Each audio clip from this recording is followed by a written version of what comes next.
Hello everyone, welcome to my YouTube channel. तो आज के इस वीडियो में हम हिंदी के 31 क्वेश्चन से लेकर के 70 क्वेश्चन तक वन लाइनर प्रश्नों को कराएंगे। तो देखिएगा, इसमें पहला वाला क्वेश्चन है कि कृपाण का विलोम शब्द होगा। तो देखिए, कृपाण का विलोम शब्द होता है दानी। अब अगला क्वेश्चन है, क्वेश्चन नंबर 32 है कि अनुराग का विलोम शब्द होगा। तो अनुराग का विलोम शब्द होता है विराग। अगला है इसमें कि भोगी का जो है विलोम शब्द होता है। तो भोगी का विलोम शब्द होता है योगी। अब नेक्स्ट क्वेश्चन है कि कीर्ति का विलोम शब्द होता है। तो कीर्ति का विलोम शब्द होता है अपकीर्ति। अगला वाला देखिएगा कि स्थूल का विलोम शब्द होगा। तो देखिए, स्थूल का विलोम शब्द होता है सूक्ष्म। अब नेक्स्ट है कि शीर्ष का विलोम शब्द होता है। तो शीर्ष का विलोम शब्द होता है तल। शीर्ष यानी ऊंचाई, तल तथा तल का जो होता है तो वो नीचे होता है, शीर्ष सबसे ऊपर होता है, तो शीर्ष का विलोम होता है तल। अब अगला क्वेश्चन देखिएगा कि शोषक का विलोम शब्द होगा। तो शोषक का विलोम शब्द होता है शोषित। अब हम नेक्स्ट देखेंगे कि मृदु का विलोम शब्द होता है। तो मृदु का विलोम शब्द होगा कटु। अगला क्वेश्चन है कि कलुष का विलोम शब्द होगा। तो कलुष का विलोम शब्द होगा निष्कलुष। अब देखिए, अगला है कि निर्दय का विलोम शब्द होगा। तो निर्दय का विलोम शब्द होगा सदय। अगला क्वेश्चन देखिएगा कि निरोग में संधि है। तो देखिएगा, निरोग में संधि होती है विसर्ग संधि। निह धन रोग बराबर निरोग। तो निरोग में जो संधि होगी तो वो होगी विसर्ग संधि। तो अगला क्वेश्चन है कि निस्तेज में कौन सी संधि होगी। तो देखिएगा, निस्तेज में जो है तो विसर्ग संधि होगी। इसमें भी देखिएगा कि नि धन तेज बराबर निस्तेज। तो इसमें भी जो है विसर्ग संधि होगी। अब देखिए, नेक्स्ट है कि उज्ज्वल का संधि विच्छेद कीजिए। उज्ज्वल का संधि विच्छेद क्या होगा। तो उज्ज्वल का संधि विच्छेद होता है उत धन ज्वल बराबर उज्ज्वल। और इसमें देखिएगा संधि कौन सी है, तो इसमें है व्यंजन संधि। अब अगला क्वेश्चन है कि बहिष्कार का संधि विच्छेद होगा। तो बहिष्कार का संधि विच्छेद होगा बही धन कार बराबर बहिष्कार। तो इसमें भी जो है विसर्ग संधि होगी। अब देखिए, नेक्स्ट क्वेश्चन है कि चयन में कौन सी संधि है। तो चयन में जो है वो अयादि संधि है। अगला क्वेश्चन है कि अन्वय में कौन सी संधि है। तो देखिए कि अन्वय में संधि होती है गुण संधि। नेक्स्ट है कि सच्चिदानंद का संधि विच्छेद होगा। तो सच्चिदानंद का संधि विच्छेद देखिएगा तो सत धन चित धन आनंद बराबर सच्चिदानंद।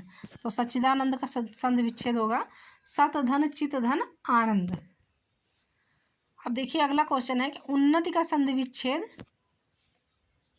क्या है। तो उन्नति का संधि विच्छेद देखेगा उत धन उन्नति बराबर उन्नति। तो इसमें भी जो है व्यंजन संधि होगा तथा इसका संधि विच्छेद है उत धन उन्नति बराबर उन्नति। अब अगला है कि निर्धन में कौन सी संधि है। तो निर्धन में विसर्ग संधि है। निह धन धन निह धन धन बराबर निर्धन। तो इसमें भी जो है विसर्ग संधि होगी। अगला देखिएगा कि सूर्य धन उदय का संधियुक्त शब्द है।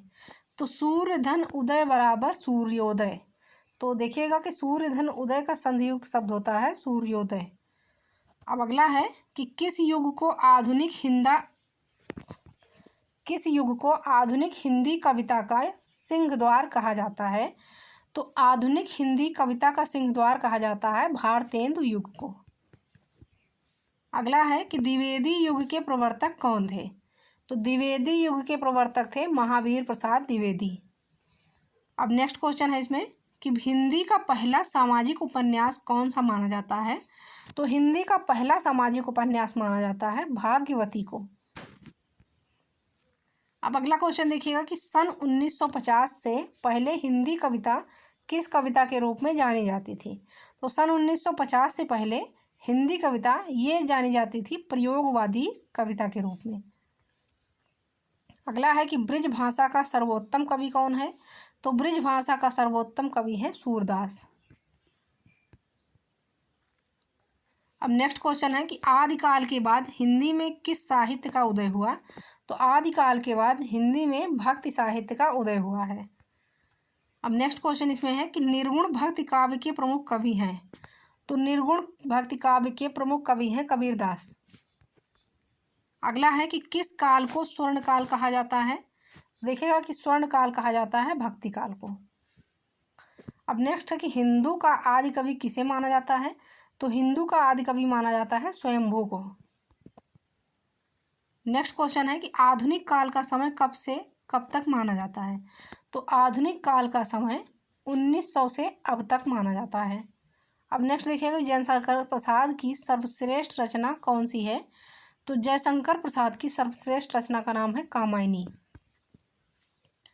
अगला है कि बिहारी ने क्या लिखे हैं। तो बिहारी ने लिखे हैं दोहे।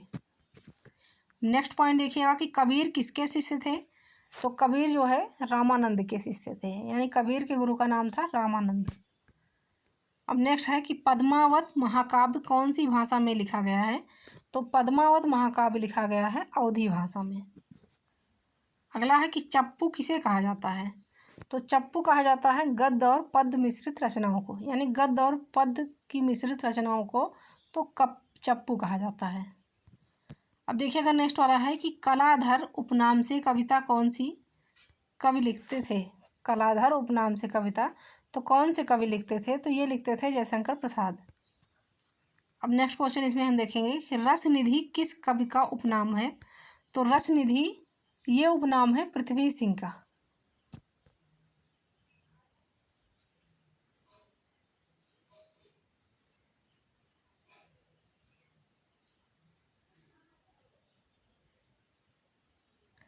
अब देखिएगा नेक्स्ट वाला क्वेश्चन है कि प्रेमचंद्र के आधुनिक उपन्यास का नाम है। तो प्रेमचंद्र के आधुनिक उपन्यास का नाम है मंगलसूत्र। अगला क्वेश्चन है कि हिंदी का सर्वाधिक नाटककार कौन सा है। तो हिंदी का सर्वाधिक नाटककार है जयशंकर प्रसाद को कहा जाता है।